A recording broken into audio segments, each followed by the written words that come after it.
അപ്പോൾ ഇനി bread ടോസ്റ്റും bread സാൻഡ്വിച്ചും കഴിച്ചു മടുത്തെങ്കിൽ ഈ ഒരു അടിപൊളി വെറൈറ്റി ബ്രെഡ് മസാല ട്രൈ ചെയ്യാവുന്നതാണ്. ഞാനിവിടെ ഒരു 5 സ്ലൈസ് ബ്രെഡ് ഇതുപോലെ ഒന്ന് കട്ട് ചെയ്തെടുക്കുന്നുണ്ട്.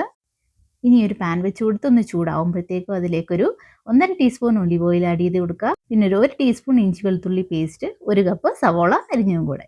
ഇനി ഇതൊന്ന് സോഫ്റ്റായി വരുമ്പോൾ അതിലേക്ക് 1/2 കപ്പ് തക്കാളി, 1 പച്ചമുളക് അരിഞ്ഞതും കൂടെ ആഡ് ചെയ്യണം. ഇനി ആവശ്യത്തിനുള്ള ഉപ്പ് കൂടെ ആഡ് ചെയ്തിട്ട് അതിലേക്ക് മഞ്ഞൾപ്പൊടി, മുളക് പൊടി, മല്ലിപ്പൊടി, പിന്നെ നമ്മുടെ ഗരം മസാലയും കൂടെ ആഡ് ചെയ്ത് കൊടുക്കുക.